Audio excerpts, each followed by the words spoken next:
Assalomu alaykum, hurmatli tibbiyot talabalari. Bugun chanoq o'lchamlari haqida ma'lumotlarni ulashamiz. Xo'p, chanoq o'lchamlari chanoq ichki hamda tashqiga bo'lib olinsa bo'ladi buni. Tashqi chanoq o'lchamlari aynan qirralar orasida, bo'rtiqlar orasida hamda aynan kristalar orasida, ya'ni spina orasidagi masofalar 3 xili mavjud. Distansiya interspinoza birinchisi, ya'ni spina iliaca anterior superiorlar orasidagi masofa o'rtacha 25-26 santimetrni tashkil qiladi.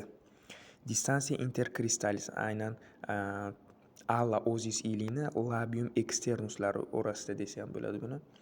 O'lchami 28-29, sal uzunroq mana. Distansiya intercristalis, distansiya interspinoza.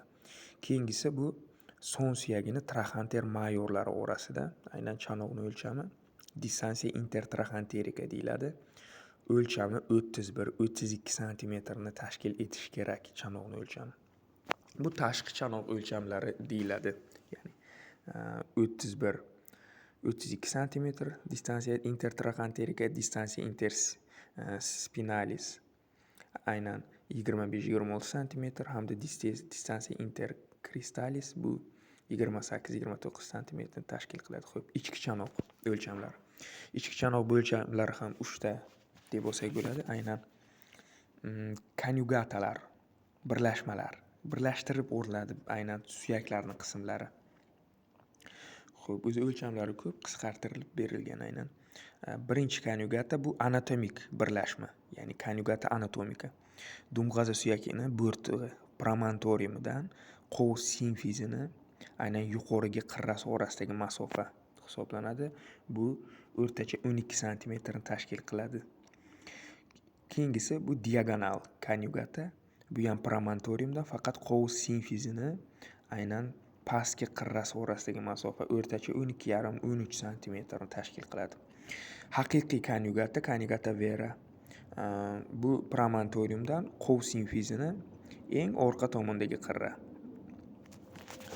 Bunda 10,5-11 santimetrni tashkil qiladi. Qolaversa to'g'ri birlashma hosil qilish mumkin. Aynan dum suyagining uchidan qovus simfiziga qarab kanyugata recta 10 santimetr. Bu o'lchamlarni olish mumkin. Xo'sh, endi diametrlari mavjud chanoqning. Ko'ndalang diametri transversa 13 santimetr, to'g'ri diametr rektasi aynan 9,5 santimetr. Bunda dum suyagini kaudal qismidan aynan kengayadi. Kanyugata rekta qanday qilib? Tug'ruq paytida muhim ahamiyatga ega. Aynan kanyugata diametr rektani 9,5 santimetrdan 11,5 santimetrgacha kengayadi. Xo'p, obliqua 13,5 santimetr diametr bu. Xo'p, endi ayollarda va erkaklarda chanoq farq qiladi. Qanday qilib? Ya'ni skeletni farqlab olish mumkin. Aynan erkakka tegishlimi, ayolga tegishlimi aynan chanoqning shaklidan.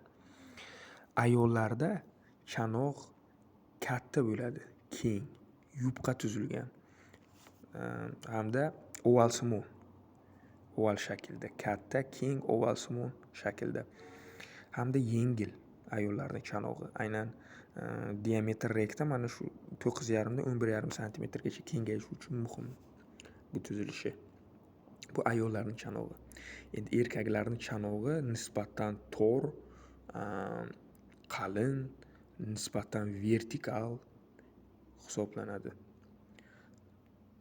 Va o'z navbatida kichik. Shunday jihatlari bilan farq qiladi ayollar va erkaklarning chanoqlari. Xo'p, e'tiboringiz uchun rahmat.